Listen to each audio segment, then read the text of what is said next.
I don't know if you remember it, but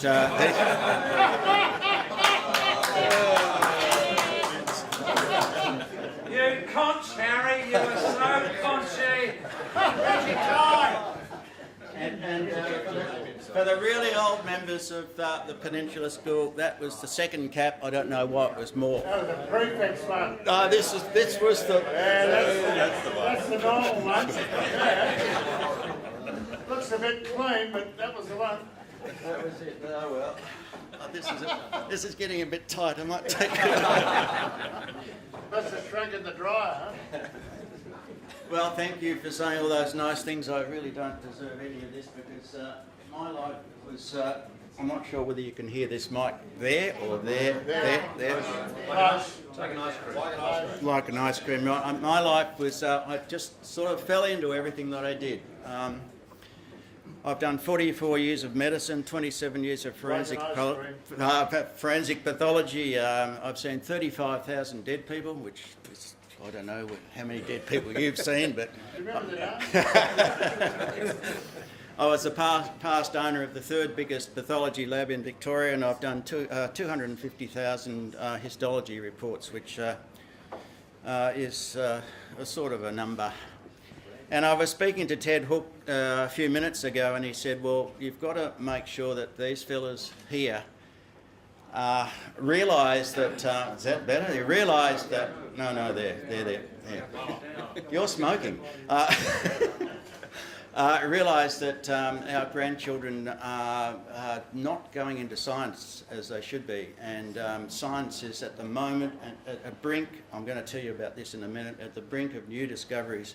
And just in the last few months, science has discovered things which is even better than the discovery of penicillin. We're really at a brink of change in medicine, and it's going to be an exciting field.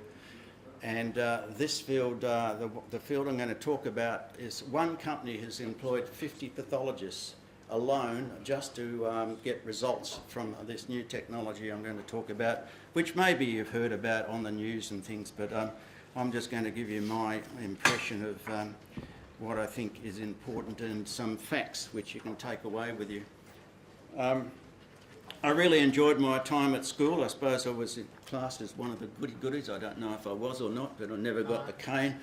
I did a bit of athletics. I wasn't good at cricket, which I was at Trinity Grammar, where I came from. Football was a bit of a downer. I used to stay up till 2 a.m. and study maths when I was with Neil, and Kevin Taylor was the person that taught me a lot of physics. So I did... 20 Taylor. Neil Turner. I rang my brother up.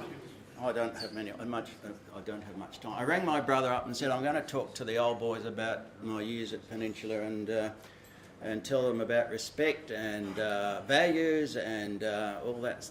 And my brother turned round to me and said, oh, that's crazy. You've done 44 years of medicine, and our years, our age group, we knew respect. I don't know if the children of these days know the respect that we used to have, but... Harry, Max had a great respect for letterboxes. Yes, that's right. Yeah, kicking them over and, yeah. Blowing them up.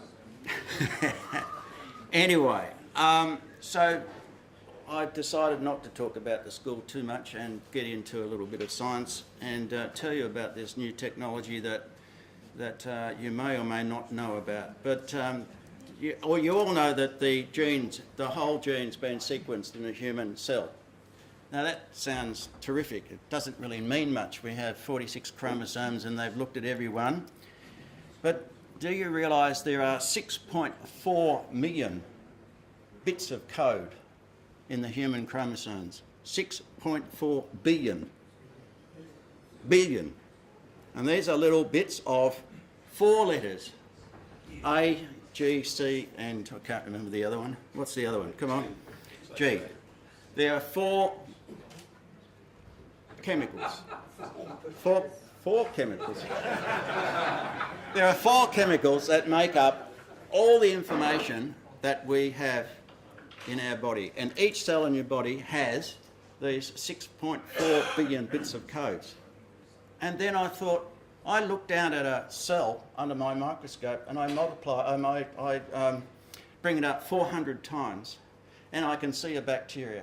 And in that bacteria is a nucleus, which is the little bit in the middle of that bacteria.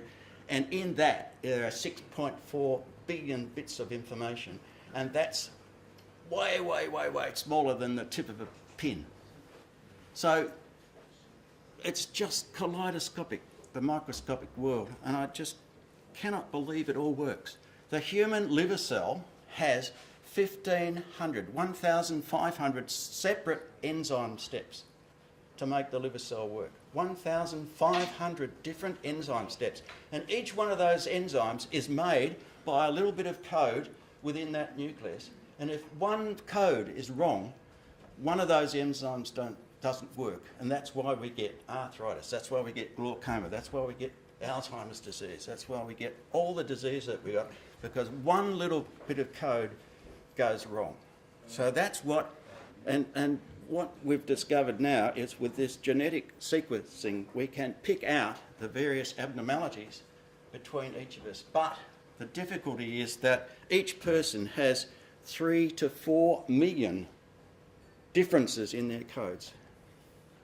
So of the 6.4 billion codes that are in your body, 3 to 4 million of them are different between him and him and him and him. So that's why we're all different. Can you help me, Harry?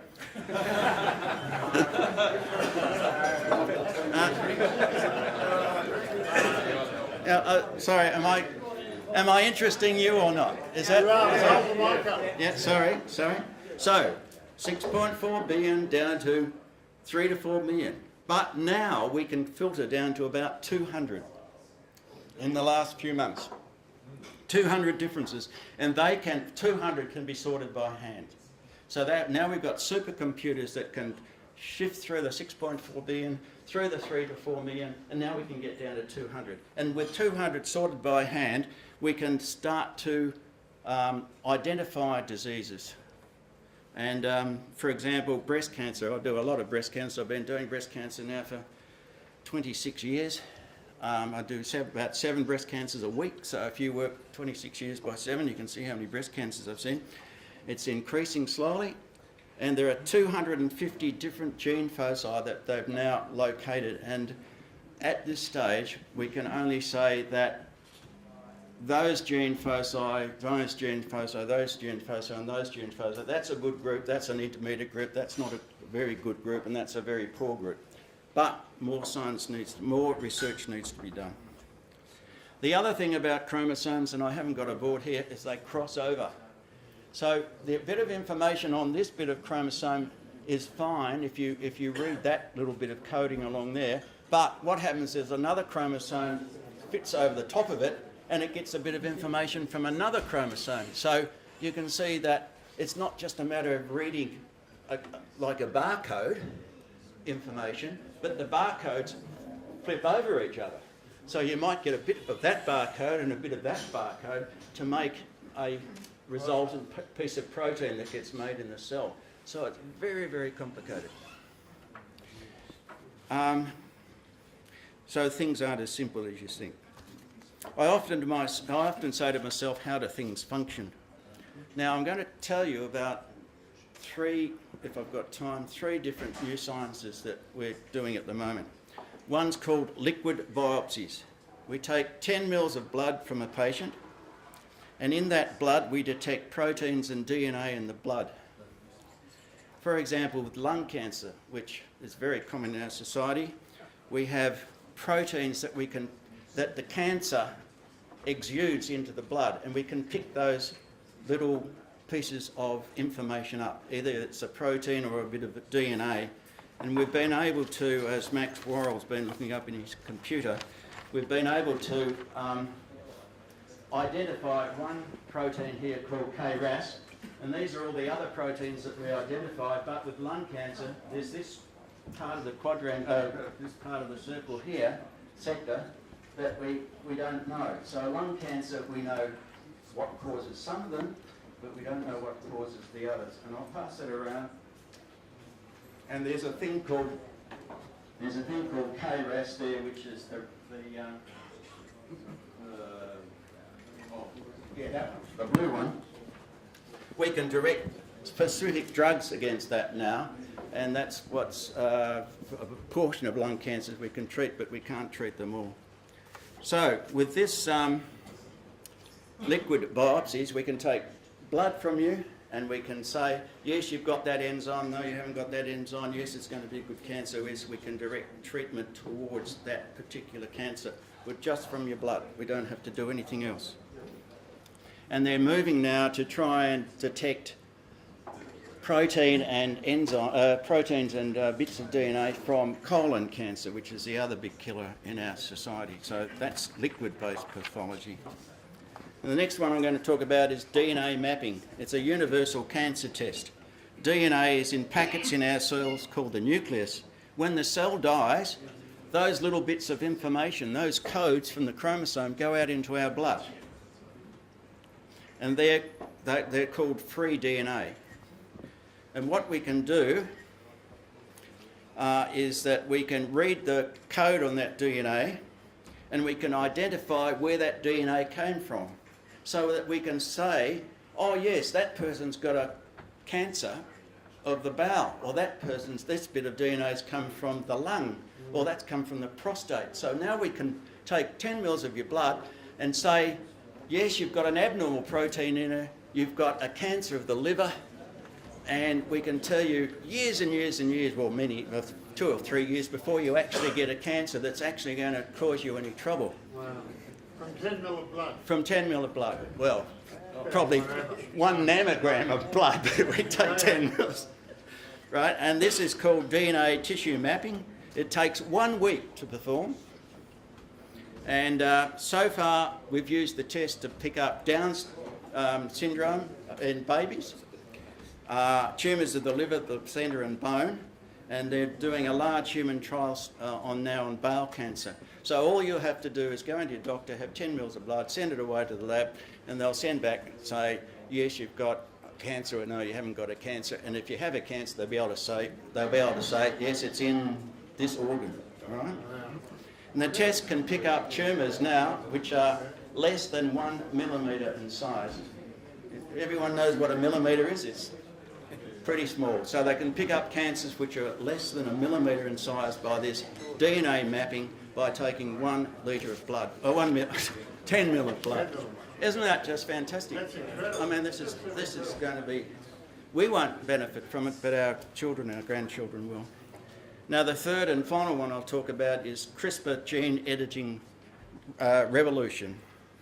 CRISPR, does anyone know what that stands for? Probably don't. It stands for Clustered Regular Interspaced Short Palindromic Repeats. I knew that. Yep.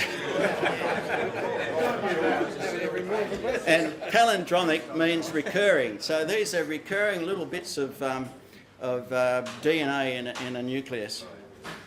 Now, scientists were studying bacteria, and they were looking at the genes within the bacteria. So they could read all the information on the genes, you know, the 6.4 million bits of information. But in the nucleus, there was always just a little bit of protein, a little bit of genetic coding at the top that no one knew what its function was.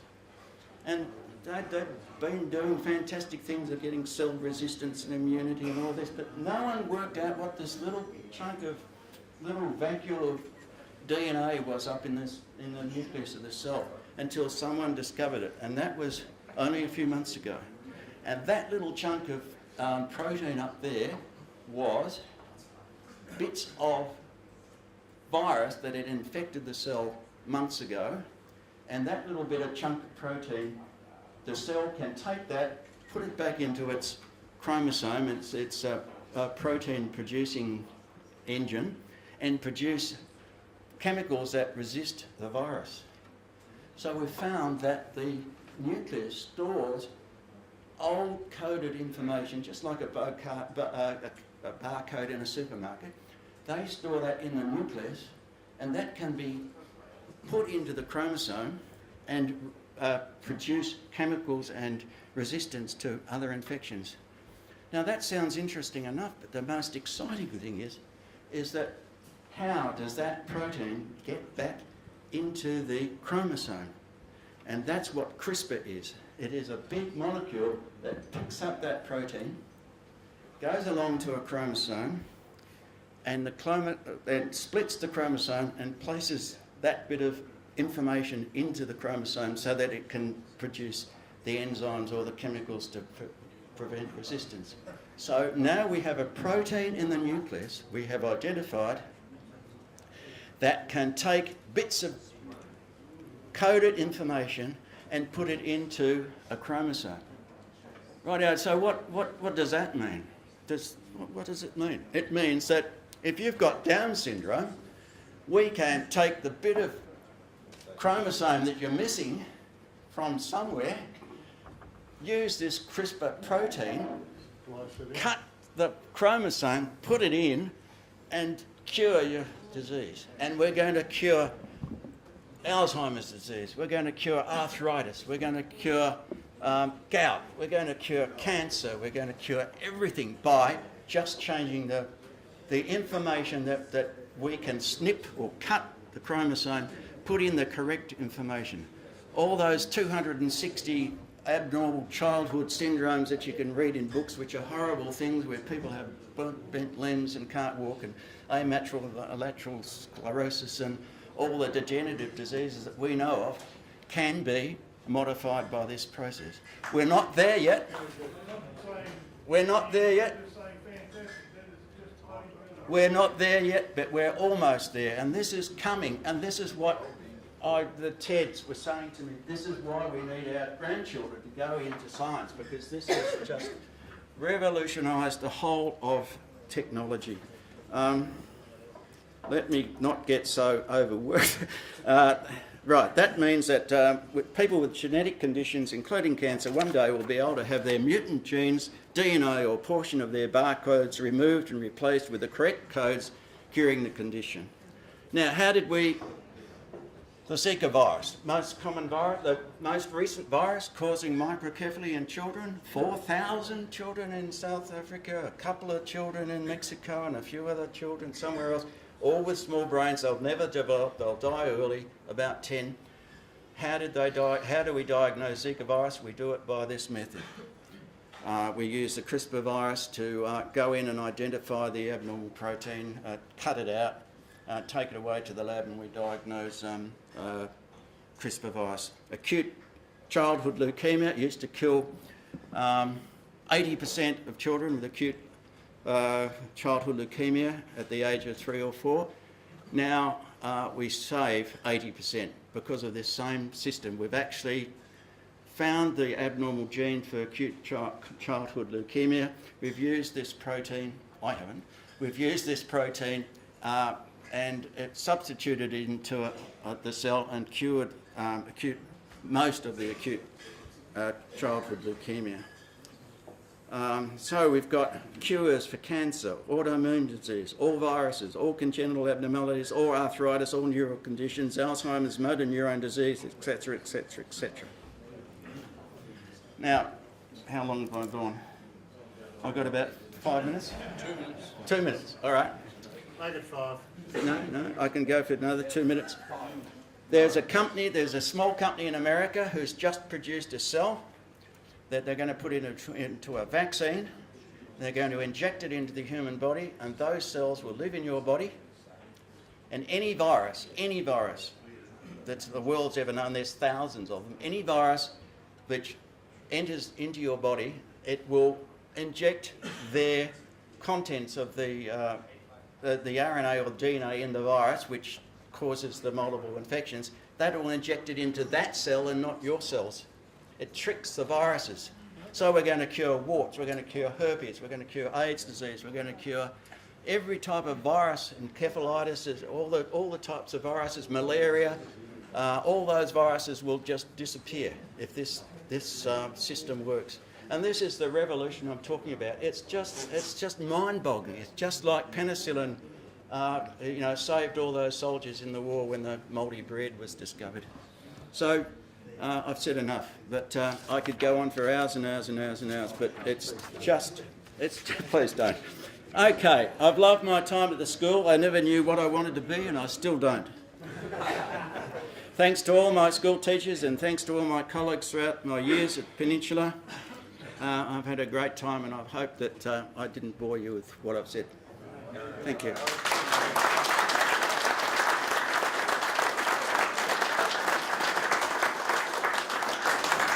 Harold, before you go, sorry, Pip, is there a cure for which there is no known disease? Cheer for what? Haven't they got a cure for which there's yet no known disease? Oh, that's right. I wish we did have. Beg your pardon, Pip. Well done, Harry. Yeah, well.